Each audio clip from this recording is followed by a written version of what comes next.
Bentornati all'Almanacco. Oggi è lunedì 20 aprile 2026. Il sole sorge alle 6:12 e tramonta alle 19:49. La luna si leva alle 7:31 e cala alle 23:13. Oggi la Chiesa celebra Santa Dalgisa. Il nome Adalgisa ha radici germaniche composto dai termini Atala e Gisil. Il suo significato è molto suggestivo, significa freccia che dà nobiltà. Massimo D'Alema celebra oggi i suoi 77 anni. Storico esponente della politica italiana, è stato il primo esponente del centro-sinistra a ricoprire la carica di Presidente del Consiglio. Giornalista e fine analista, la sua carriera ha attraversato decenni di storia repubblicana, dalla direzione dell'Unità fino ai massimi incarichi internazionali. Alexander Zverev, detto Sasha, compie 29 anni. Il talento tedesco del tennis mondiale continua ad essere un protagonista assoluto del circuito ATP. Con un oro olimpico al collo e numerosi titoli Master 1000, resta uno dei giocatori più potenti e spettacolari da vedere in campo. Capo Plaza, pseudonimo di Luca D'Orso, festeggia oggi i suoi 28 anni. Punto di riferimento dalla scena trap e urban italiana, ha scalato le classifiche con album come Venti e Plaza. Le sue collaborazioni con artisti del calibro di Mahmood e Anna lo confermano come uno dei nomi più influenti della musica contemporanea tra le nuove generazioni. Oggi, il 20 aprile 1992, lo stadio di Wembley si trasformava nel tempio della musica mondiale per il Freddie Mercury Tribute Concert.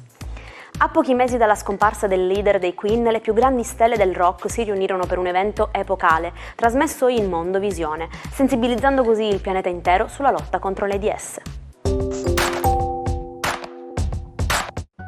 Perché le bibite perdono le bollicine? Il segreto sta tutto nella pressione. Infatti, all'interno di una bottiglia chiusa di spumante o Coca-Cola, l'anidride carbonica è compressa. Quando stappiamo, la pressione cala bruscamente e il gas scappa verso l'alto creando il perlage. Una volta che la bevanda raggiunge l'equilibrio con la pressione esterna, la magia finisce. Per conservarle più a lungo? Chiudete bene e tenetele al fresco. Una data dolcissima, il 20 aprile 1964 usciva dalla fabbrica Ferrero di Alba il primo vasetto di Nutella. Nata come evoluzione della super crema, divenne un successo planetario immediato. Oggi se ne producono circa 350.000 tonnellate all'anno, una vera eccellenza del Made in Italy amata in ogni angolo della terra. Avete mai sentito utilizzare il termine cringe? Ormai è entrato nel vocabolario comune e deriva dall'inglese rabbrividire. Si utilizza per esprimere quella sensazione di disagio che si prova guardando qualcuno che fa qualcosa di goffo, fuori luogo o involontariamente ridicolo. Philippe Finel. Nel XVIII secolo questo medico compì un atto di follia rivoluzionaria. Entrò nei manicomi di Parigi e ordinò di togliere le catene ai pazienti. Per primo capì che chi soffriva di disturbi mentali non era un posseduto o un criminale, ma un malato da curare con dignità e dialogo. E grazie a lui se oggi la psichiatria parla di terapia e umanità.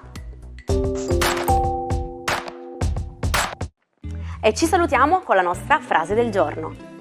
Qualunque decisione tu abbia preso per il tuo futuro, sei autorizzato e direi incoraggiato a sottoporla ad un continuo esame, pronto a cambiarla se non risponde più ai tuoi desideri. Prendiamo ispirazione da questa grande scienziata Rita Levi Montalcini. Non abbiate paura di cambiare rotta se il vostro cuore ve lo chiede, io però non cambio appuntamento. Vi aspetto infatti qui anche domani per un nuovo appuntamento dell'Almanacco allo stesso posto, stessa ora.